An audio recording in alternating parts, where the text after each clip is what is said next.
What is up, you guys? Welcome back to the channel Super CBTV. It's your girl AP here. In today's episode, we're going to be diving into the dark side of transportation, specifically Greyhound buses. You supposed to be going in Lansing, you won't be going on this bus. I don't give a damn what you calling it. Oh, look at those guys.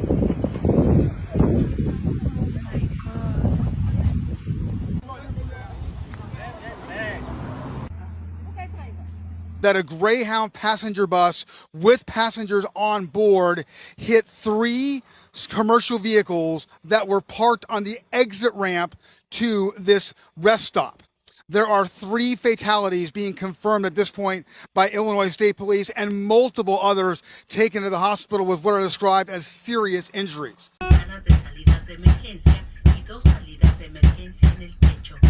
Revise las instrucciones localizadas en las ventanas para que sepa cómo salir en caso de una emergencia. Para su conveniencia y comodidad, el baño se encuentra en la parte trasera del autobús. Cuando se levante o se mueva, agárrese del respaldo del asiento o de los portaequipajes superiores. Cada asiento está equipado con un contacto eléctrico, como cortesía para los demás pasajeros. But for some, these bus rides turn into unimaginable nightmares.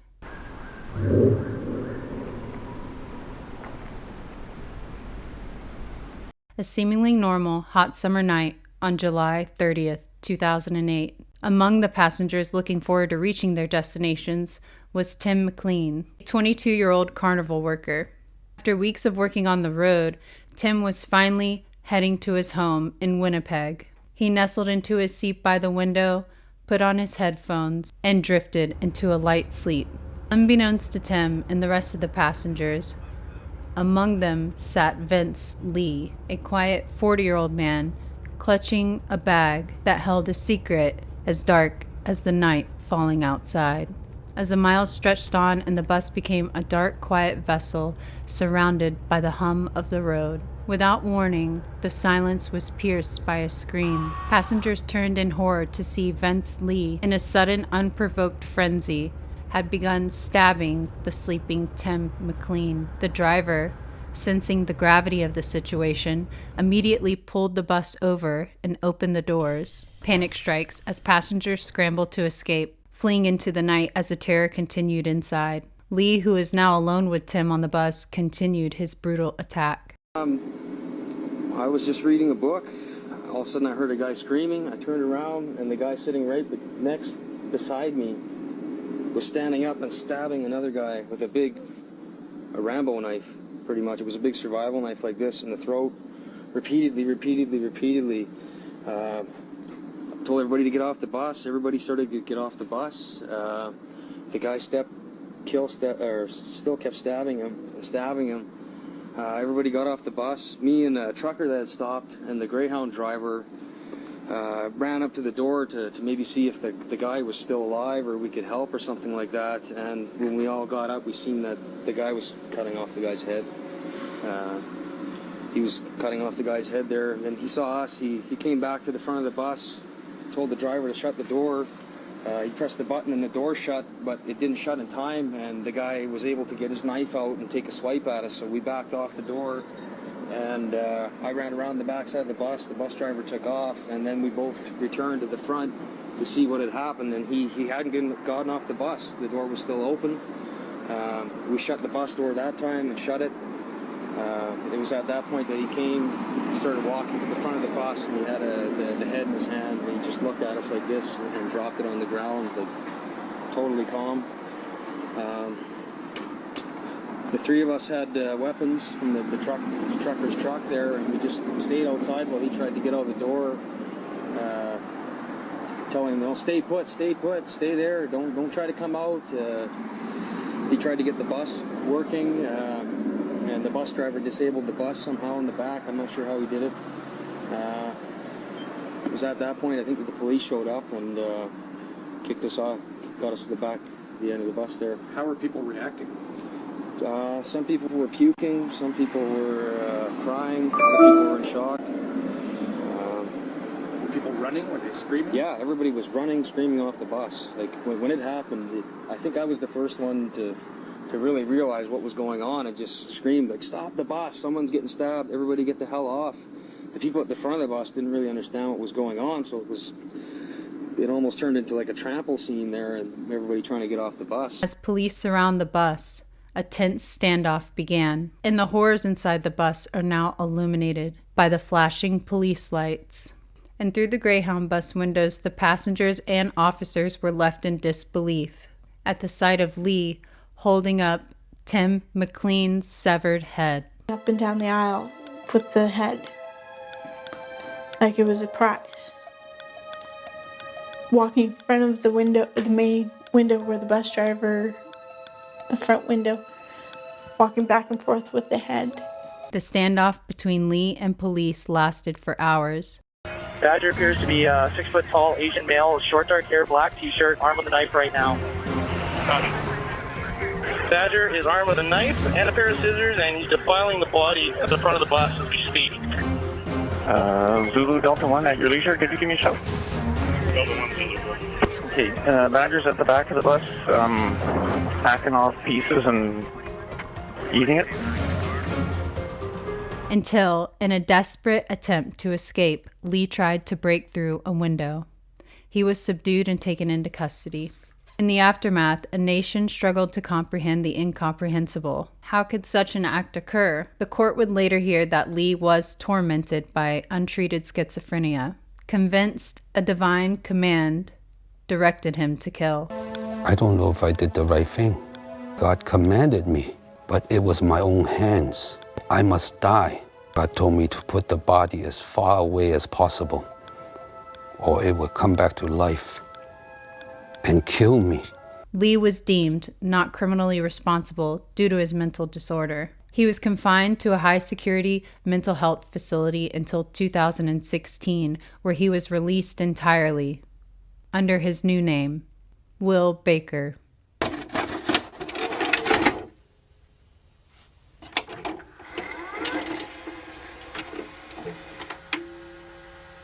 As Americans fretted over the safety of air travel, word came today about a deadly attack aboard a Greyhound bus in Tennessee. Today's bus attack sent a shiver from coast to coast.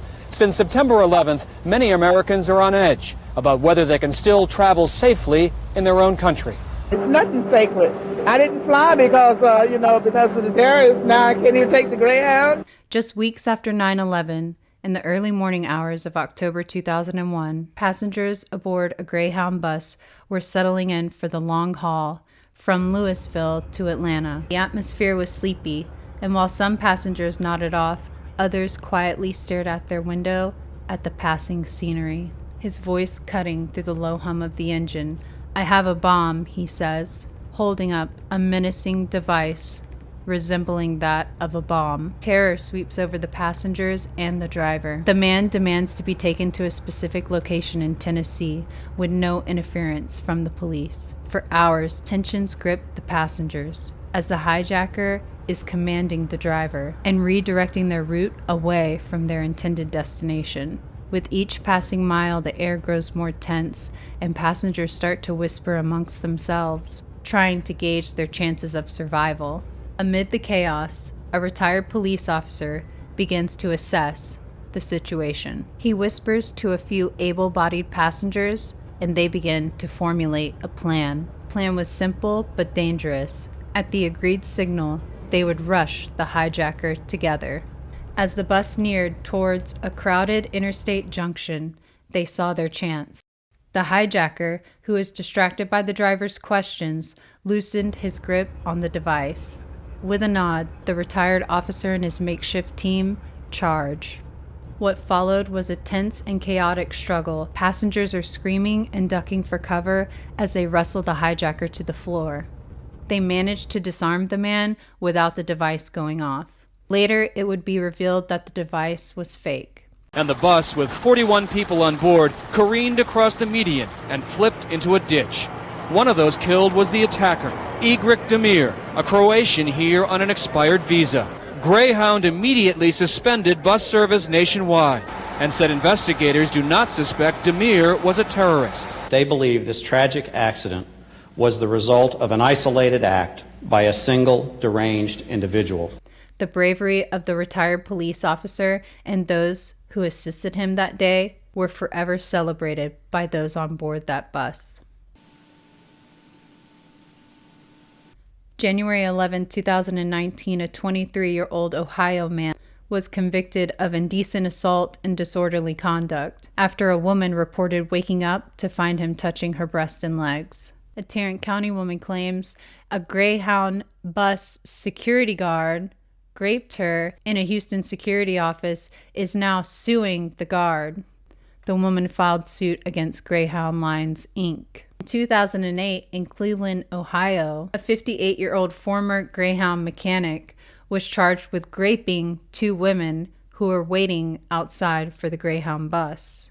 February 3, 2020, Anthony D. Williams, 37, admitted to bringing a gun on the Greyhound bus heading from L.A. to Oakland. Lurbis Elena Vance was hit multiple times and died at the scene. Another woman was hit and paralyzed from the chest down. When the bus stopped, another passenger was able to disarm Williams.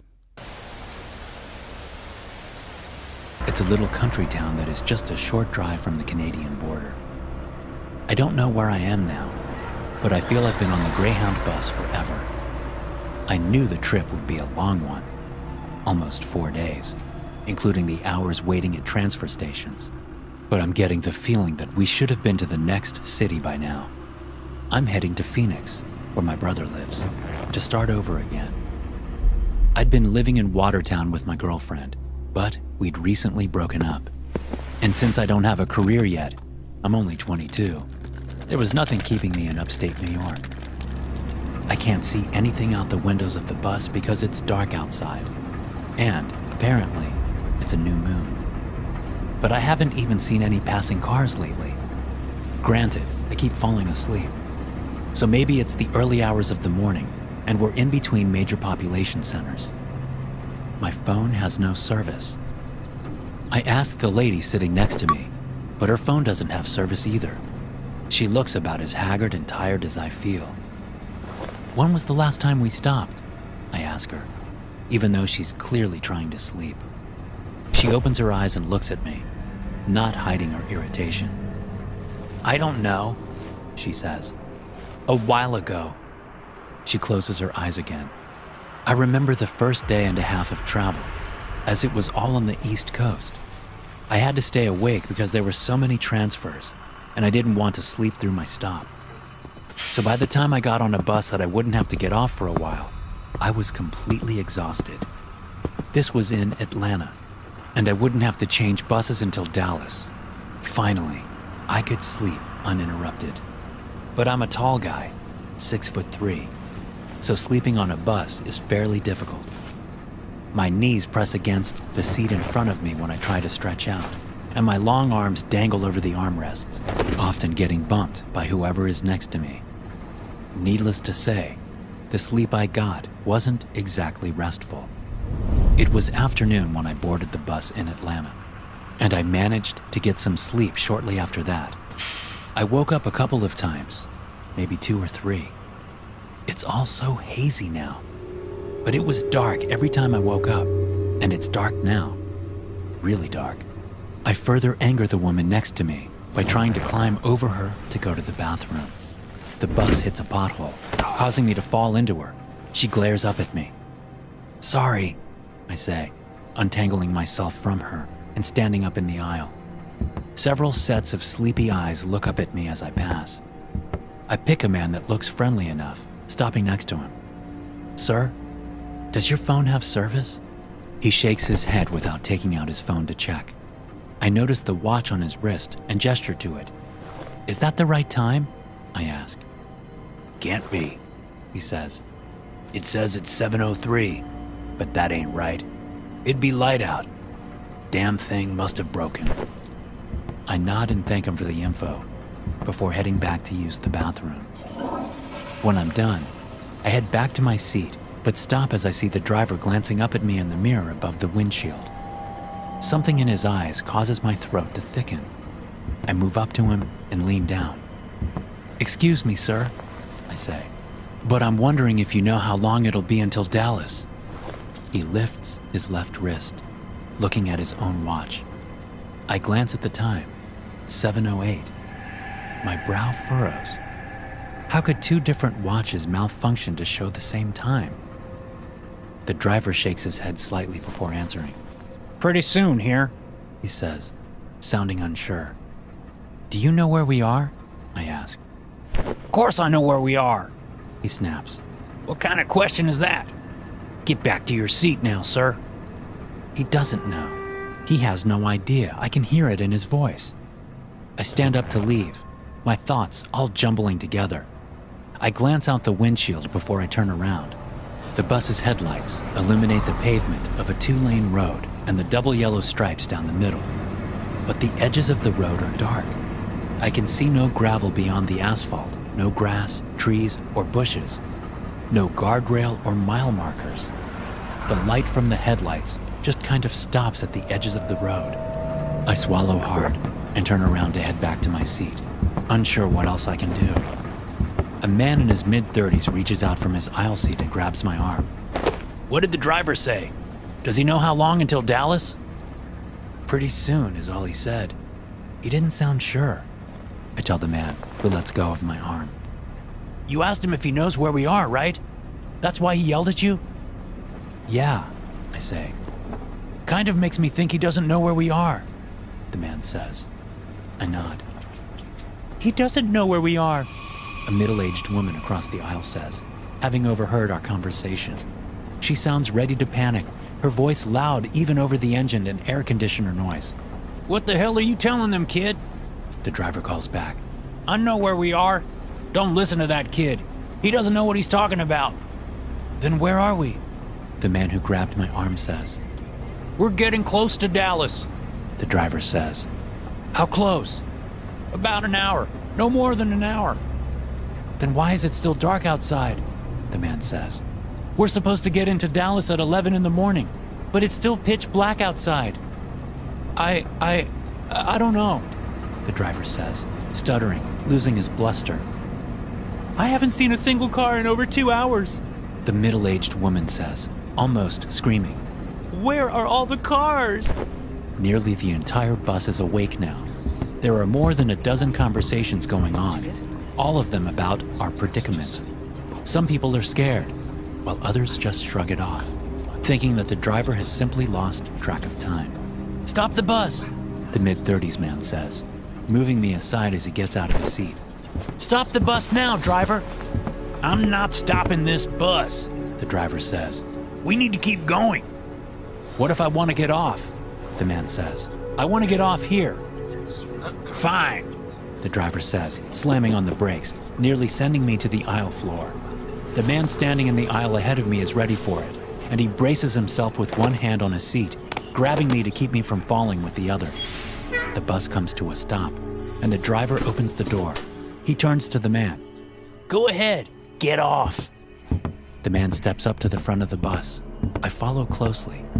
He gets down to the bottom step, looking out into the perfect darkness. It's unnatural. There's nothing. No light whatsoever. I look down and see the white line that denotes the edge of the road. Beyond that, there's only darkness. The man reaches out of the bus with one hand. I watch as his fingertips disappear, as if into a pool of black paint. A half second after his fingertips touch the darkness, he's yanked from the bus without a sound, gone into all that black. I step back, eyes and mouth wide. Holy God, the bus driver says, shutting the door. Holy God Almighty! What the hell was that? A man in a nearby seat says. Where'd he go? Panic seems to pass from one passenger to the next, rippling down the entire bus as it lurches, the driver putting it in gear and hitting the gas. We've got to keep going, I hear him say. I look out the window, thinking for a moment we're not moving at all. There's no frame of reference to tell us we're going anywhere, not out the side windows. I turn back to the front of the bus, taking small comfort in the double yellow lines visible in the middle of the road and the white lines bordering it. My mind tries to shut down, unable to comprehend what's happening to us. I focus on the yellow lines, watching them unspool in the bus's headlights. Maybe they go on forever, I think.